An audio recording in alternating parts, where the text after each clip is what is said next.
Today on Sci-Fi and Fantasy Network, I am talking to Katy Manning, famous for her role in Doctor Who as Jo Grant, or Jojo Grant. Jojo Grant Jones. Jojo Grant Jones. You started your career in America. You were offered a contract with MGM, I believe. I was indeed. How aren't you clever? I only got that from Wikipedia. They ain't got nothing else right, including my 5 marriages, which I haven't had.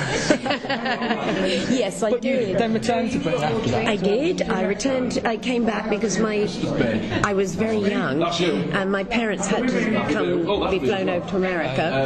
And my father said, well, you can do 5 years and you might only make 1 film. What do you want to do? And I came back and I didn't tell anybody, and I auditioned for every drama school, and I thought, whoever takes me gets me. I loved it. I was passionate about it, and I wanted to learn it.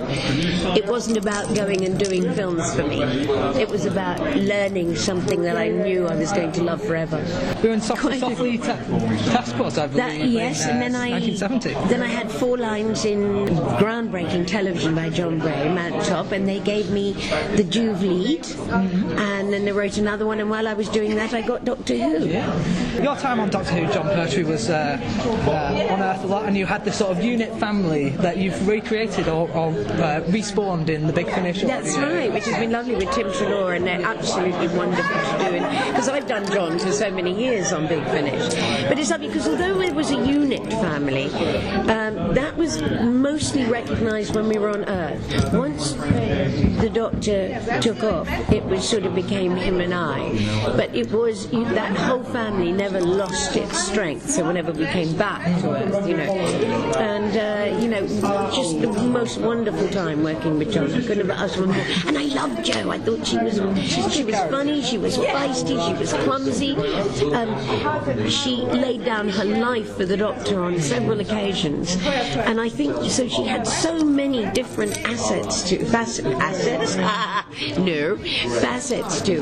and she was a joy to play. She was bubbly. She was such a fascinating character. I mean, she's one of the few characters who could resist the Master's hypnotic techniques, which I always thought was very interesting. And what was it? She had no special, like when she was asked, I thought you took science A-level. She said, I never said I passed. And you kind of knew who she was from that.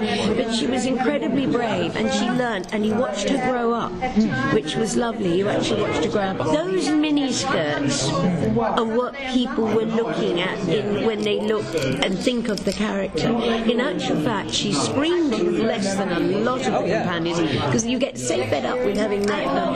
Those miniskirts made people think, oh, she's just this little kind of flippity. She wasn't. I loved it when she came back in the Sarah Jane Adventures, because you got to see more of what she's been doing out in the world. Well, she did exactly what she kind of almost led you to believe at the end of the reader, which brilliant Russell T Davies, because to me the character was Donna. You never think about the character coming back. It was so beautifully recognised, because you knew that everything she learned from the Doctor she was going to put into play on this planet with the closest thing she'd found to the Doctor, which was in the form of Cliff, and then having all those children and not sending them to school, and training herself to Robert Mugabe. You could see that's exactly where she would have got joy, and to work with Liz and to work with Matt. Very lucky. So you've worked not only with Matt Smith and John Pertwee, but in the 3 Doctors you got to work with Patrick Troughton as well. And on audio, and William weren't there, but he was, William Hartnell. And then on audio with Peter Davidson, Colin Baker, Sylvester McCoy. John's the one in my heart, but I do have a thing when people say, who's your favourite Doctor? In my opinion, every single actor that's ever played the Doctor has brought something extraordinary, because they're playing the same role. And they've all brought something absolutely amazing and creative and interesting to the role, which is why we're still watching it to this day. And so to me, I don't have favourites. And it's the same with all the companions. I think everybody's brought something to the piece and then worked it with their Doctor. So when you first found out that Tim Treloar was coming in to play the 3rd Doctor, how did you react to that? Were you sceptical at first? No, I'm never sceptical, because I have absolute confidence in Big Finish. And Big Finish, in my opinion, wouldn't do anything that they hadn't really thought about. And Tim is a wonderful actor. He's not impersonating John. He is embodying John, because what a lot of people forget is, mean, I played Betty Davis. I didn't impersonate Betty, although I can, but you embody them, and I do a lot of voices, as you know.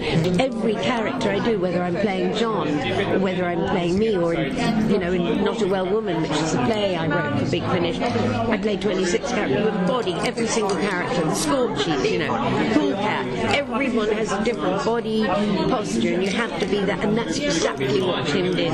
He just literally took the whole part and brought it into play. This is the thing. I talked to Tim Treloar a couple of weeks ago. The link will be down there, and he was saying he's not so much playing John Pertwee as playing the Third Doctor. That's right. Because John Pertwee was the actor, and what he's done, as I say, he takes it all and he's put all of that into the character so well. So you're working on this play, Nobody's Business. Would you like to tell people about it? I'd love to if I knew what was going on. Being directed by one of those extraordinary directors that when you go into rehearsal, it's a surprise every day, and you think, how are we ever going to get this together? Because it's changing and moving and changing and moving, and it's very physical. And I wanted to do some work with the director like this for a long time, rather than, come in, learn your lines, go there, go there. This has been the most amazing adventure. And at my age, to keep this wonderful joy and learning and passion and energy, let's put it this way, it's not a question of thinking outside the box. There is no box, although there's a lot of boxes on stage. I think a very extraordinary way of taking a new play, which is about fairly serious subjects, even though it's a comedy, and turning it inside out and upside down, and the actors along with it. It's, in all honesty, I love doing things like that because it means you can incorporate all the age groups of people coming to see the theatre, rather than just narrowing it down, this is for adults, this is for adults. You're not going to take the kids to see Train Spotting, which was one of my favourite plays done at this theatre recently, but you could bring them to see this. Nobody's Business, look out for that. Thank you very much for talking to us. Thank you, darling.